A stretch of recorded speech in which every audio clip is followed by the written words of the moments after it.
नमस्कार दोस्तों, मैं सिद्धार्थ आप सभी का बहुत बहुत स्वागत भी करता हूं और साथ ही साथ मैं आप सभी को पौष मास के कृष्ण पक्ष की पंचमी तिथि की बहुत बहुत बधाई देता हूं। अब ये कौन सी तारीख मैंने बोल दी?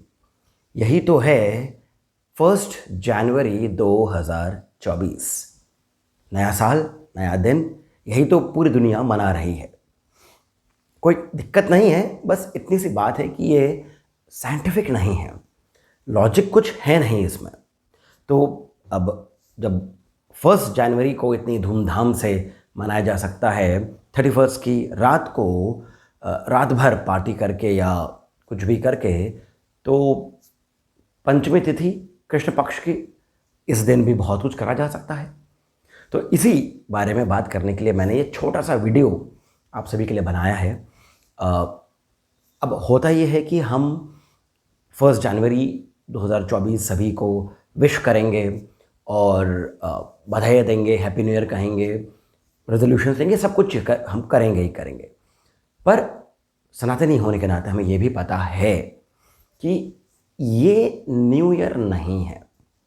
पर अब एक विडंबना आ जाती है कि पूरी दुनिया वैसे मना रही है, हमारे ही जान पहचान के लोग हैं, ऑफिस के लोग हैं, कलीग्स हैं, अगर आप स्कूल कॉलेज में हैं तो वो सब भी कर रहे हैं। और ऐसे में अगर हम हाथ खड़ा करके बोलें कि this is not our new year, तो हम थोड़े से ऑड हो जाते हैं।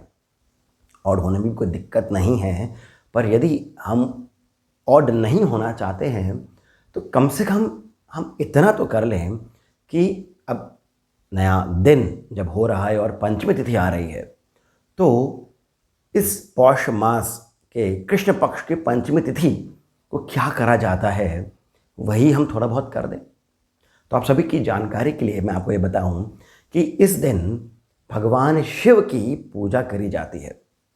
ये एक तथ्य है कि कृष्ण पक्ष में भगवान शिव वृषभ पर आरूढ़ होते हैं, अर्थात उनका जो वास होता है वो वृषभ होता है, और शुक्ल पक्ष की पंचमी तिथि को भगवान शिव का वास कैलाश होता है। तो अब जब कृष्ण पक्ष है तो हम यहाँ पर भगवान शिव, दोनों ही पक्षों में हमें भगवान शिव की आराधना पंचमी तिथि को करनी ही चाहिए। परंतु यदि हम भगवान शिव की वृषभ पर आरूढ़ एक ऐसी प्रतिमा को ध्यान में रखते हुए उस पर ध्यान लगा करके यदि हम पूजा अर्चना करेंगे तो मन शांत रहेगा, अच्छा लगेगा। अब इसके अलावा और बहुत कुछ इस तिथि के साथ में जुड़ा हुआ नहीं है, पर ये वैसा ही है जैसा 1 जनवरी 2024 के साथ में है, कुछ ऐसा जुड़ा हुआ नहीं है। मैं इसे क्यों ऐसा बोल रहा हूँ कि ये न्यू ईयर नहीं है, क्योंकि न्यू ईयर का मतलब क्या होता है कि कुछ नया हो रहा है, साल नया आ रहा है। साल नया का अर्थ हो गया कि पृथ्वी जो है वो सन का पूरा चक्कर लगा करके उसी स्थान पर पहुंची है। परंतु ऐसा तो हो नहीं रहा है, कहीं पर भी ना ही मौसम बदल रहा है, तापमान बदल रहा है। ऐसा भी नहीं हो रहा है कि चंद्रमा का फेज़ बदल रहा हो, कि वेनिंग फेज़ से वो वैक्सिंग फेज़ में आ रहा हो, कि कृष्ण पक्ष खत्म हो रहा हो, शुक्ल पक्ष, कुछ भी नहीं हो रहा है ऐसा। कहीं पर भी पूरे विश्व में नेचुरली कुछ नहीं बदल रहा है, बस एक तारीख बदल रही है। तो तारीख को ही पूरा विश्व जो है वो झूम झूम करके मनाता है। ठीक है, मनाएं, कोई आपत्ति नहीं है। परंतु यदि आप वो कर रहे हैं तो कम से कम आप ये भी कर लीजिए कि आप इस दिन सुबह उठ करके या जब भी आप उठें भगवान शिव की आप आराधना करें। ओम नमः शिवाय का जितना हो सके, जितनी देर हो सके उतना आप जाप करें। अब इसके पीछे मैं आपको एक और कारण बताता हूँ कि ये न्यू ईयर क्यों नहीं है। सितंबर ये साल का कौन सा महीना होता है? सितंबर साल का कौन सा महीना होता है ये आप खुद कैलकुलेट कर लीजिए। परंतु सेप्ट का अर्थ क्या हुआ? सेप्ट का अर्थ होता है 7। तो जब ये 7 है तो फिर ये वो वाला महीना कैसे है जो हमारे दिमाग में आया है? उसी प्रकार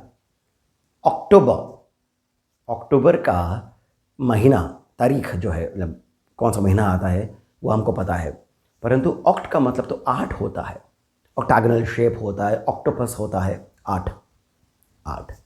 उसी प्रकार नवंबर 9 और दिसंबर डेका 10। तो दिसंबर तो साल का 10वां महीना हुआ। जब ये 10वां महीना हुआ तो फिर मतलब धरती जो है वो सूर्य के पूरा चक्कर लगाए बिना यहाँ तक पहुँची है और हम इसी को सेलिब्रेट कर रहे हैं। ठीक है, बड़ी ही विचित्र सी बात है। पूरा विश्व इसको सेलिब्रेट करता है, खास करके यूथ, बिना किसी साइंटिफिक लॉजिक के।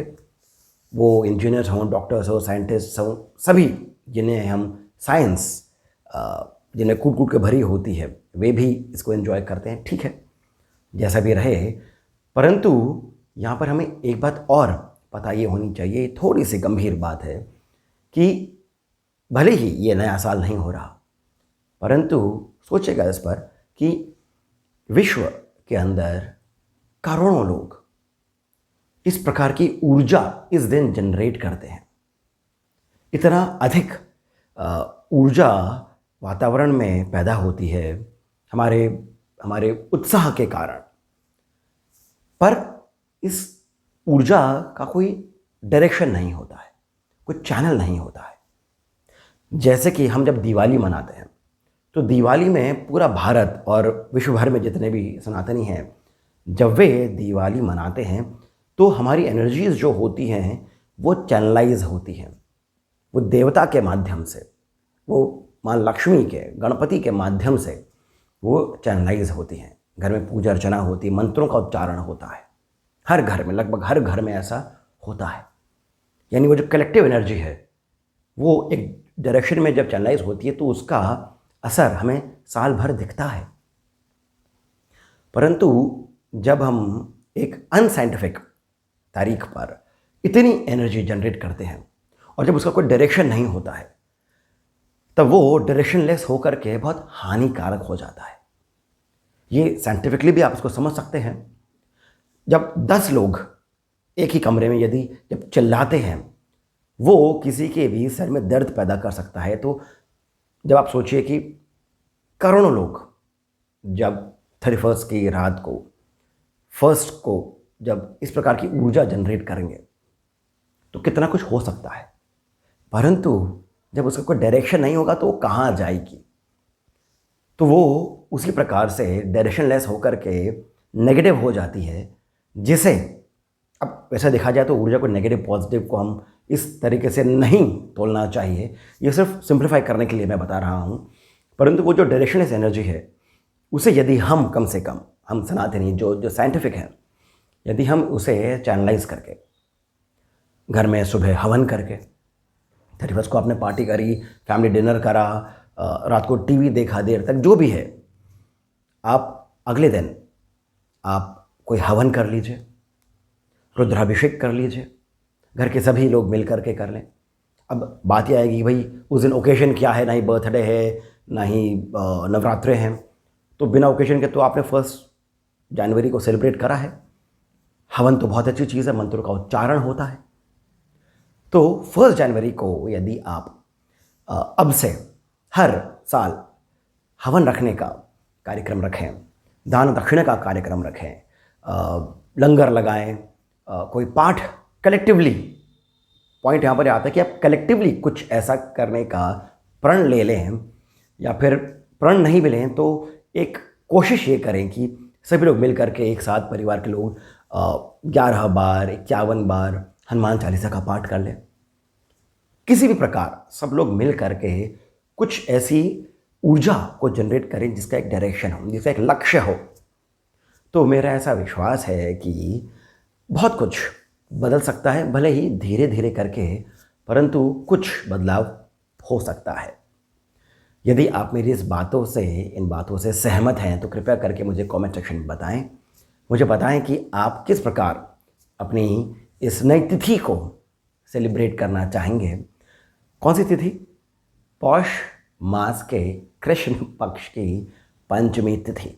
यदि आपको मेरा ये छोटा सा वार्तालाप आपके साथ अच्छा लगा हो तो कृपया करके इस वीडियो को आप लाइक कर दीजिए, हमें सब्सक्राइब कर लीजिए, शेयर जितना अधिक हो सके यदि पसंद आया है तो कृपया करके करिएगा, थोड़ा सा एंडोर्स करते हुए कि भाई इसको भी सुन लें। ठीक है। और यदि मन करे तो कमेंट सेक्शन में जो पहला कमेंट पिंड है वहाँ से पेटीएम, जीपे इत्यादि के माध्यम से जितना अधिक हो सके उतना शीघ्र सहयोग भी आप कर सकते हैं। इसी के साथ मैं सिद्धार्थ आपसे जाने की अनुमति लेता हूँ। पुनः आपको पंचमी तिथि की बहुत बहुत बधाई।